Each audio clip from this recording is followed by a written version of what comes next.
홍순례입니다. 홍순례 박사 TV에서 사주, 장명, 꿈의 몽, 한자, 교양으로 검색하시기 바랍니다.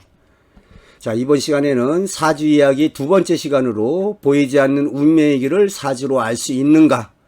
우리 운명의 길과 사주와의 상관관계를 살펴보도록 하겠습니다. 보이지 않는 운명의 길은 있는가, 없는가? 있다. 그런데 그 운명의 길은 변화해 나간다. 이 세상의 모든 것이 다 변하듯이, 즉 우주와 자연과 인간사가 변하고 있습니다. 우리 인생의 길도 변하고 있습니다. 자, 지난 사주 이야기에서 첫 번째 시간에 명심보감에 나오는 만사분의정, 부생공자망, 모든 것의 분수는 이미 정해졌는데 뜬구름 같은 인생이 부질없이 스스로 바쁘기만 하다. 또 왕발의 등원각서를 짓게 된 이야기나 천복사의 비석이 갈라진 이야기를 살펴봤습니다. 보이지 않는 인생길에서 운명의 작용력이 어느 정도일까? 운의 작용력과 자신의 노력과 의지 등은 어떠한 관련이 있을까? 흔히들 운칠기삼이라고 해서 어떤 운명의 힘을 70%, 개인의 재주와 능력의 힘을 30% 보고 있지만 제 자신의 실제 인생길에서 체험하는 것으로는 운명의 길이 거의 95% 내지 100%에 가깝습니다. 나이가 들어갈수록 이러한 운명의 길을 무시할 수가 없게 됩니다. 이러한 변화하는 운명의 길을 미리 알 수는 없는 것일까? 있습니다. 이러한 자신의 운명의 길이 변화할 때 사주와 꿈으로 예지해주고 있습니다. 자, 운명이란 무엇일까? 우리 인간의 보이지 않는 인생길을 여러 가지 비유로 말할 수 있습니다. 불교에서 우리 인생은 고해다, 고통의 바다다, 화택이다, 불타는 집이다, 또는 흔한 말로 우리 인생은 마라톤이다, 인생은 뜬구름과 같다. 여러 가지 말이 있을 수가 있겠습니다.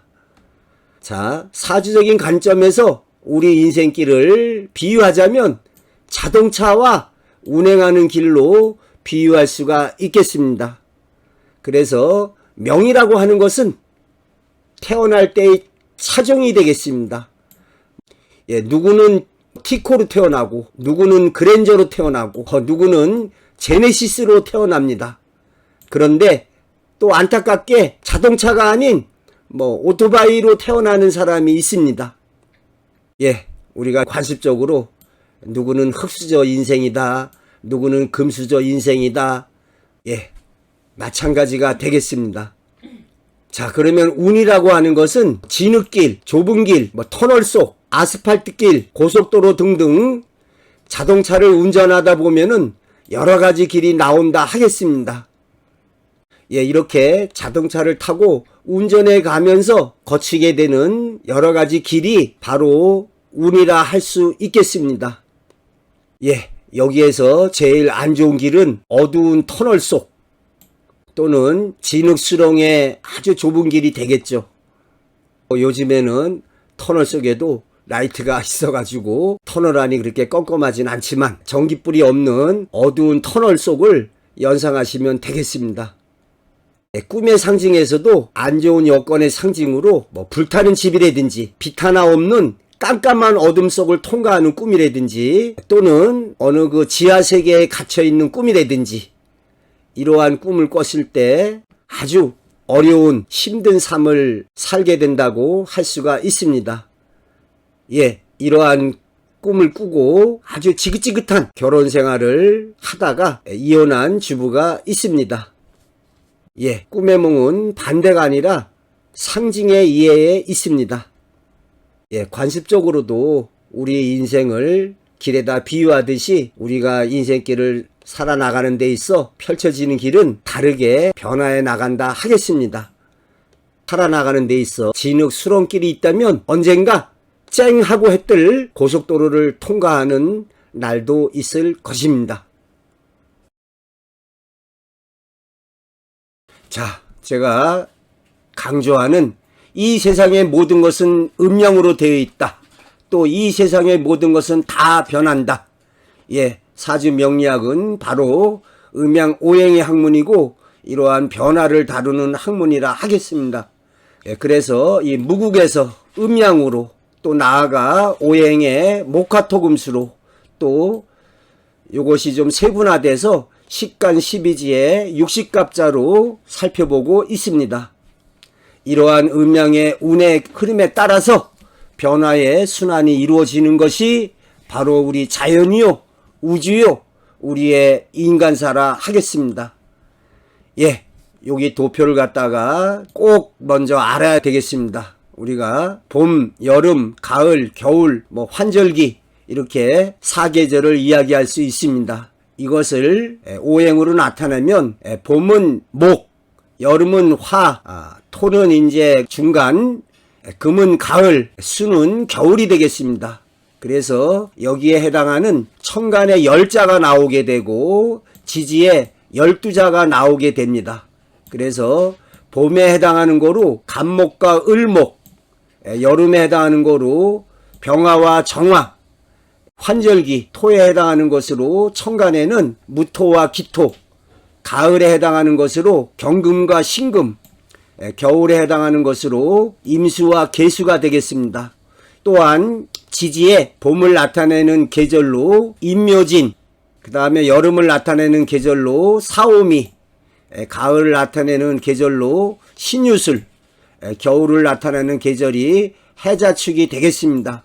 그래서 여기 이렇게 딱 보면은 어떤 사람의 그 사주가 왼쪽에 봄과 여름의 기운으로 많이 되어 있다 그러면 그 사람은 좀 뜨거운 사주가 되겠고, 이렇게 가을 겨울에 60갑자로 이루어져 있다면 차가운 사주가 되겠습니다. 여기에서 여름의 석 달을 사옴이라고 합니다. 음력으로는 4월, 5월, 6월이 되겠습니다. 양력으로는 5월, 6월, 7월이 되겠습니다. 자, 어떻게 사주를 보고 어떠한 방법으로 운명의 길을 추정할 수가 있는 것일까? 여러 가지 방법이 있습니다. 다만 그 핵심은 중화에 있습니다. 종격사주에 예외가 있을 수가 있습니다. 자, 영순위로 천간지지의 조합 여부를 살펴보는 것입니다. 즉 음양오행의 분포, 형세를 살펴보는 거라 하겠습니다. 그래서 중화를 맞춰주는 오행이 오면 좋고, 중화를 깨트리는 오행이 오게 되면 나쁜 일로 이루어진다 하겠습니다. 자, 첫 번째 병약용신이라고 있습니다. 사주 내에서 병이 되는 그러한 오행을 제거하거나 그러한 것을 억제하는 오행의 운이 올 때 좋은 일로 실현되겠습니다. 대표적으로 사주 내에서 평간이라고 나를 극하는 오행이 있는데 나하고 음양이 같기 때문에 나를 무자비하게 혹독하게 극하는 오행이라 하겠습니다. 이렇게 사주 내에 평간이 있을 때에는 이러한 평간을 극하거나 제어하는 또는 그 기운을 빼주는, 설계해주는 오행이 오는 것이 좋다고 하겠습니다. 두 번째로 조우용신으로 중화를 맞춰주는, 뜨거운 계절에 태어났다면 차가운 기운이 오는 것이 좋다 하겠습니다. 셋째로 억부용신으로 중화를 맞춰주는, 사주 내에 어느 특정 오행의 기운이 강할 때는 그러한 기운을 극하거나 설기시켜주는 오행이 올 때, 또 약한 오행의 기운은 그것을 생해주거나 같은 기운의 오행이 올 때 좋다 하겠습니다. 통관용신으로 소통하고 중화를 맞춰주는, 사주 내에 목과 토의 기운이 강한 사주라면 소통해주는 화의 기운이 올 때 목생화, 화생토로 중화를 소통시켜주는 역할을 해서 좋은 방향으로 나아가게 되겠습니다. 다섯 번째, 물상적으로 목화토금수 오행의 중화를 맞춰주는 것이 되겠습니다. 산이 있다면 산은 무토가 되겠습니다. 하늘에 태양이 비치고 화의 기운이 되겠습니다. 여기에 나무가 자라고 목이 되겠습니다. 그 다음에 수인 물이 있고 생명을 키우는 물이 있어야 나무가 잘 자라게 됩니다. 또한 금의 기운도 있어야 나무에 열매를 맺게 해주는 사주 내에 오행구족 사주라 해서 상식적으로 목화 토금수가 골고루 있는 사주가 좀 무난한 사주라 하겠습니다. 목화나 금수 어느 한쪽으로 쏠려 있는 사주는 운에서 보완해주는 운이 올 때 대박을 터뜨릴 수가 있습니다. 그러나 반면에 많은 오행이 있는데 또 그 오행이 운에서 왔을 때 조화와 균형이 깨져서 어려운 시련과 고난의 인생길이 될 수가 있습니다. 자, 지난 시간에 임영웅의 사주에 관해서 간략하게 예를 들은 바 다시 조우용신상으로 살펴보겠습니다. 자, 여기에 시주에 병호는 제가 그 임의로 집어넣은 글자가 되겠습니다. 특징적으로 요 사오미 방합이 있습니다. 그래서 이 사라는 자와 오라는 자, 또 미라는 자, 요 세 글자가 모이게 되면은 화의 기운이 아주 강하게 나타나는 것을 뜻합니다. 그래서 임영웅의 사주는 좀 뜨거운 사주가 되겠습니다. 제일 중요한 월지가 오화가 되겠습니다.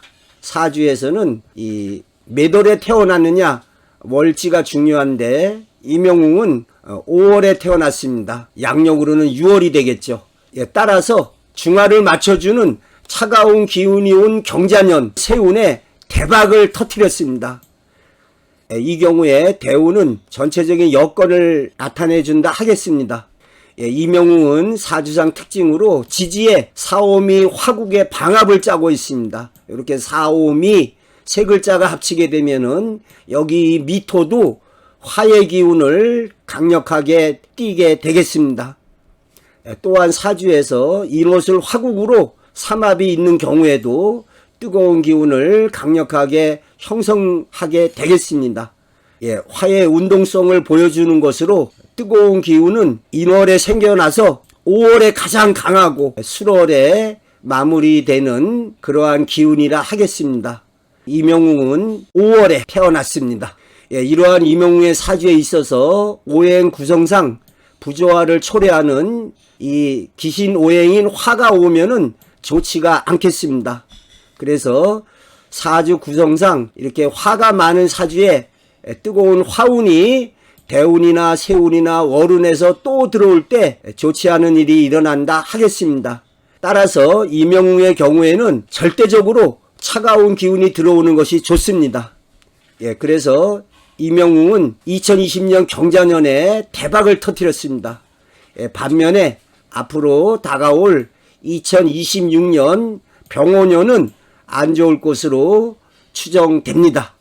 예외적으로 종격사주가 있습니다. 사주 구성이 목화토금수 어느 한 오행으로 쏠려져 있는 경우에 차라리 그 오행이나 생해주는 오행이 오는 것이 좋다 하겠습니다. 그런데 이러한 사주는 거의 드물다 하겠습니다. 다시 박정희 대통령의 사주로 살펴보겠습니다. 박정희 대통령은 해월생으로 차가운 계절에 태어났습니다. 따라서 조우용신상으로 뜨거운 정화가 용신이 되겠습니다. 당연히 차가운 시기나 계절이 안 좋게 작용한다 하겠습니다. 1948년 11월 남로당에 연루돼서 체포당하기에 이릅니다. 그래서 추운 겨울에 고문당하는 혹독한 시련을 겪게 되겠습니다. 또한 1980년 그 11.6 때 찬기운이 돌기 시작하는 가을이 되겠습니다. 또 그 운명한 시간도 저녁 금매 기운이 강한 때라 하겠습니다. 반면에 뜨거운 기운의 해가 좋게 작용한다 하겠습니다. 군복을 벗었으나 6.25가 살려준 1950년은 경인년이 되겠습니다. 요 경은 금이지만 인목 속에 무병갑해가지고 병화의 기운이 숨어 있습니다. 6.25는 여름 화의 계절에 발발했고 전쟁 또한 뜨거운 화오행의 기운이라 하겠습니다. 예, 사주 관련해서 제가 발견한 중대한 사실이 있습니다. 그게 뭔지 아시나요? 몰라요. 예, 모르겠죠. 네. 근데 그 모니터 보세요. 네. 모니터에 보면은 이 박정희 대통령하고 내 사주하고 네 글자가 같아요. 네 글자가. 뭐뭐 글자가 같은가 하면 예, 나 정입니다. 그 다음에 내가 경술입니다. 경. 그 다음에 시주에 무인. 이렇게 해서 네 글자가 같습니다. 똑같이 정화용신을 씁니다. 그 다음에 인목 재성이 좋은 시신이 되겠습니다. 이 화를 살려주는. 그런데 무엇보다 더 놀라운 사실은 대운의 흐름이 같습니다. 다만 나보다 대운이 27년 앞서가고 있습니다. 여기에 42세부터 병호대운이라고 나오는데 32세 대운에는 바로 그 정미대운이 되겠습니다. 제가 지금 요 정미대운에 와 있거든요. 그러니까 박정희 대통령이 나보다 27년 대운이 앞서갔다. 그러면은 나 자신의 사주를 보려면 박정희 대통령의 그 무렵에 어떤 일이 있었냐를 살펴보면 좋겠죠. 예, 32세에 정미대운이 48년부터 57년까지, 또 42세에 병호대운이 58년부터 67년입니다. 그런데 요 정미대운에 어떤 일이 있었죠? 박정희를 살려준 6.25가 있었습니다. 또 요 병호대운 사이에 박정희한테는 1961년 5.16 혁명으로 정권을 잡았습니다. 즉 박정희에게 화대운이 득세에 아주 좋은 때라 하겠습니다. 그런데 박정희 대통령의 사주를 이렇게 보여드린 이유는 박정희 대통령이 화운이 올 때 잘 나갔다. 반면에 금수의 차가운 기운이 올 때 11.6 등 안 좋은, 금수의 차가운 기운이 올 때 붙잡혀 들어가고 심지어 죽게 되는 일로 실현되었다는 거죠.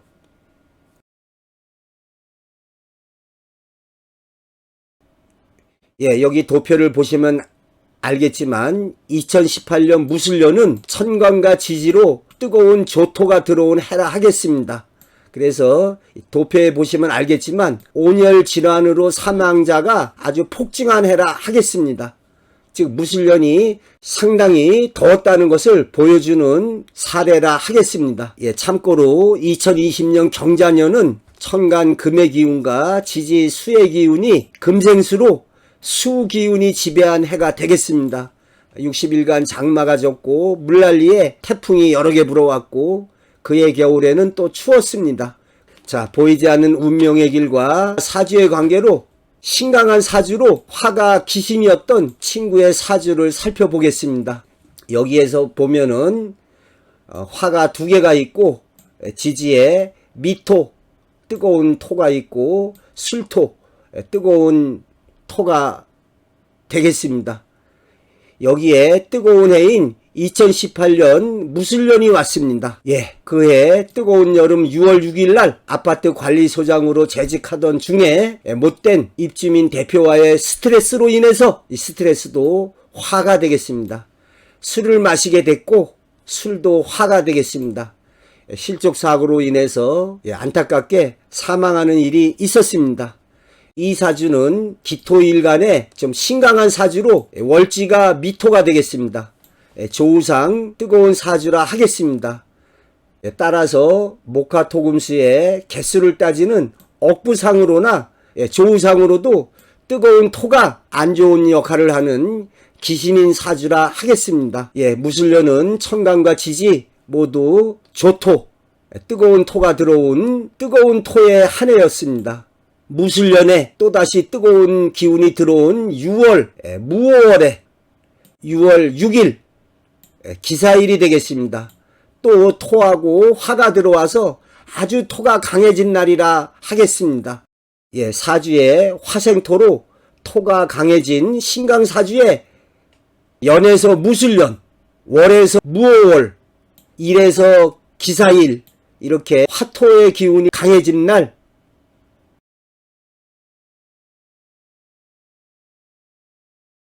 안타깝게 운명하는 날로 실현되었습니다.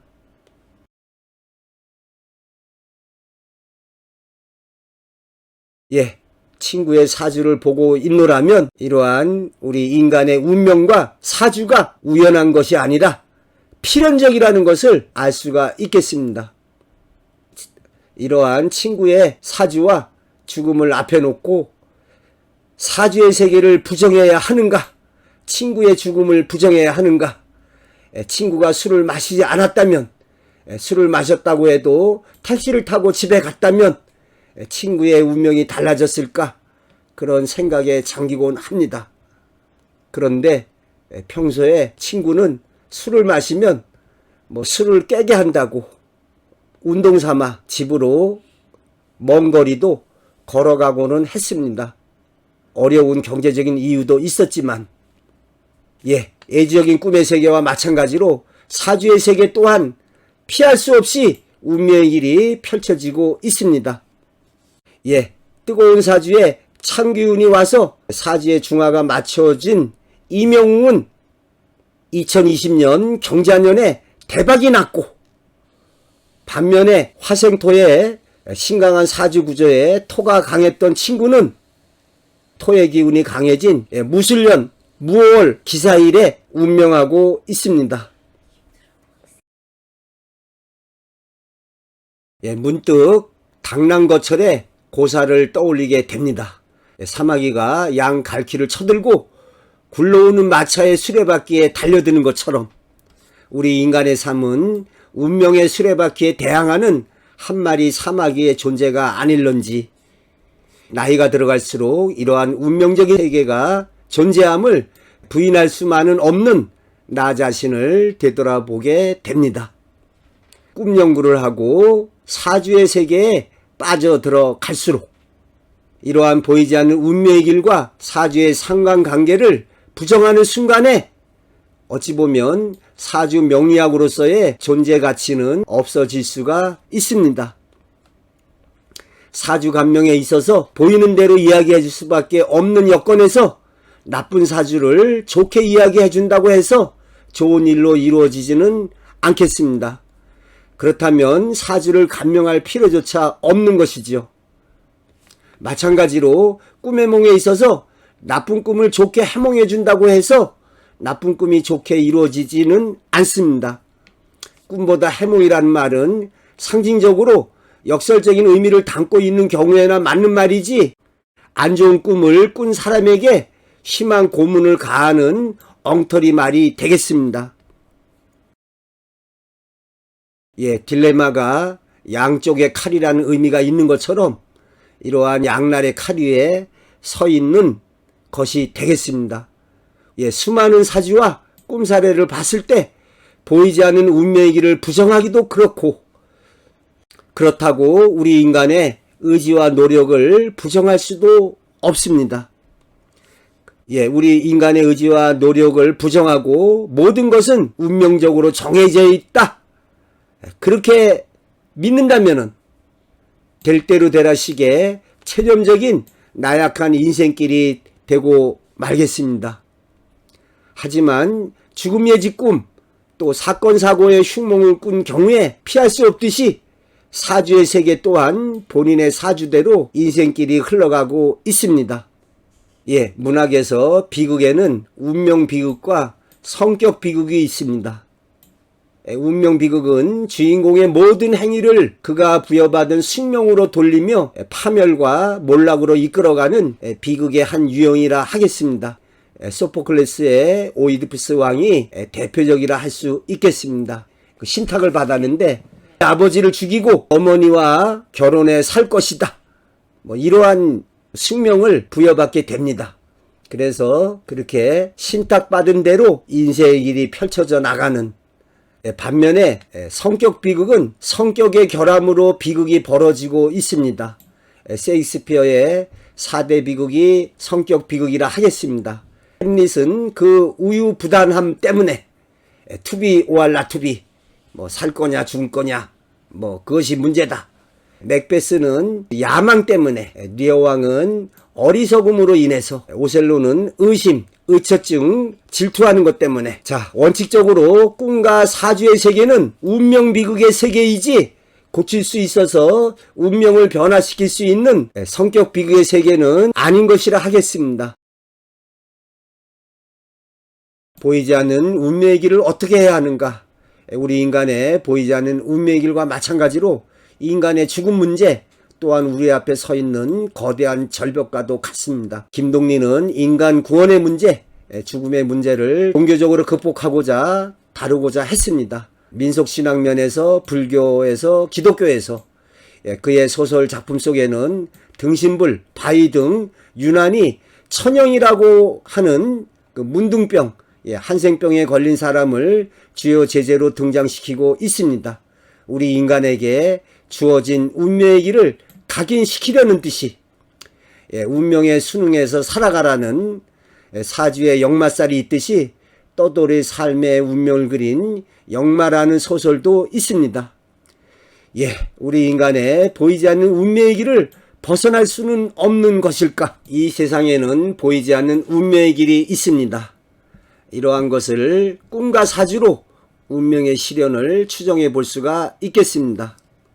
사주에서는 대운과 세운이 바뀔 때 강하게 자신의 운명의 길이 변화한다 하겠습니다. 이 경우에 중화가 중요하다 하겠습니다. 중화를 맞춰졌을 때 좋은 방향으로 나아간다 하겠습니다. 자신의 사주 내에 필요한 오행을 용신이라고 합니다. 그래서 이러한 자신에게 필요한 오행이 올 때 좋은 일로 나아간다 하겠습니다. 예를 들어서 뜻밖의 사람과 인연을 맺게 될 때 좋은 길로 나아갈 수가 있겠습니다. 또한 자신의 사주 내에 필요치 않은 오행이 올 때, 즉 기신운이 올 때 안 좋은 여건으로 나아가게 되겠습니다. 예를 들어서 어느 날 갑자기 교통사고가 나거나 나쁜 사람과 인연을 맺게 될 때 대운에서 이런 안 좋은 기신운이 오게 될 때가 되겠습니다. 예지적인 꿈에서는 생생한 꿈, 반복적인 꿈으로 자신의 운명을 예지해주고 있습니다. 우리가 흔히 말하는 개꿈, 잘 기억 안 나는 꿈의 경우에는 현실에서 일어나 봤자 좀 사소한 일로 실현되고 있습니다. 앞서한 얘기와 유사한 얘기인데 사주에서 중화를 맞추어주는 용신운이 올 때 좋은 일이 일어나게 되고 중화를 깨트리는 기신운이 올 때 질병이나 어떠한 사람과의 결별, 재물 손실 등 좋지 않은 일로 실현된다 하겠습니다. 근데 이러한 변화의 변곡점이 이 대운이나 세운에서 올 때 특히 사주의 토, 즉 진술충미가 올 때 이러한 운명의 변화의 변곡점을 지나게 되겠습니다. 비유하자면 토의 오행은 링의 네 모서리, 운동장 트랙의 네 귀퉁이에 해당이 된다 하겠습니다. 따라서 평탄하고 좋은 인생길을 걸어왔다면 토의 오행이 들어오는 대운에 좀 안 좋게 될 수가 있고 반대로 어렵고 힘든 나날을 살아온 사람이라면 토 대운을 지나면서 보다 나은 인생길로 나아갈 수가 있겠습니다. 꿈에서는 자신이 죽는 꿈을 꿨을 때 새로운 길로 나아감을 예지해주고 있습니다.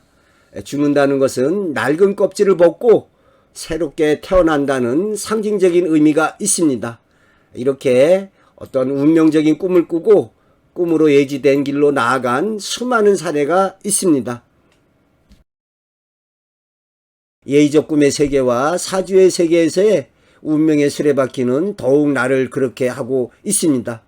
그렇다면 우리 인간의 자유의지는 아무짝에도 쓸모가 없는 것일까? 나 자신의 운명의 길은 내가 만들어 나간다는 자유의지를 부정할 수는 없습니다. 예를 들어서 어머니가 중풍으로 쓰러진 여건에서 아버님과 삼형제가 좌절했다면 오늘과 같은 날이 있을 수 있었을까? 또 말씀드렸지만 이재명 후보의 일생의 삶을 살펴보더라도 운명의 길 속에서 자유의지가 빛나고 있음을 잘 알 수가 있습니다. 예, 우리 인간의 자유의지와 노력이 있지만 보이지 않는 운명의 길 따라 운명의 수레바퀴는 굴러가고 있습니다. 예, 몸이 아파서 잠시 요양하러 절에 들어갔는데 그대로 눌러앉아서 스님이 된 분이 있습니다. 또 친한 친구 따라서 같이 있기 위해서 원하지 않는 학과를 썼는데 친구는 떨어지고 본인은 합격해서 그 학과를 졸업하게 된 사람이 있습니다. 안 좋은 예로 제가 담배 피우게 된 것도 대학교 때 대학 동기가 저희 집 부근으로 자취방을 구해서 이사를 왔습니다. 지금 생각해도 강원대학교에서 그 먼 거리에 춘천의 서부시장에 왜 이사를 왔는지 모르겠어요. 그런데 이 금묵자 흙이라고 제가 그 동기 집에 놀러 가서 동기는 혼자 마음대로 기타 치고 마음대로 담배를 피고 있었습니다. 그래서 제가 야, 담배 어떻게 피는 거냐? 그때 그 동기를 만나지 않았다면 그러한 생각을 해봅니다. 그런데 담배를 안 피웠던 선생님이 있어요. 그래서 제가 물어봤습니다. 왜 담배를 안 피세요? 내 주변에 담배 피우는 사람이 없었어.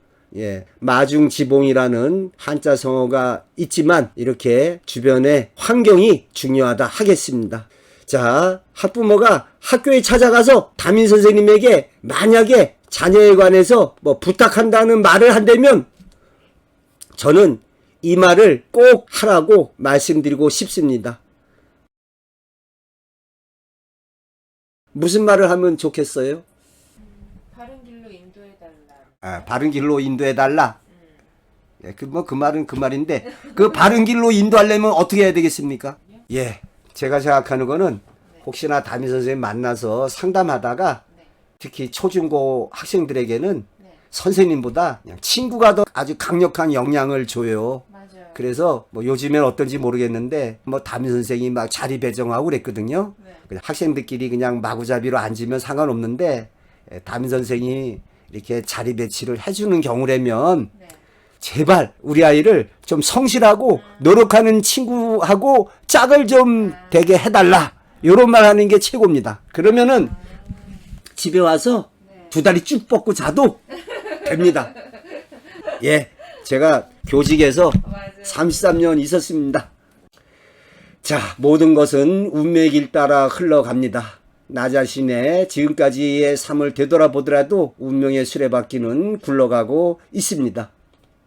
예, 제 자신의 인생의 길에 있어서 운명의 수레바퀴가 어떻게 굴러왔는지에 대해서 다음 시간에 말씀드리도록 하겠습니다.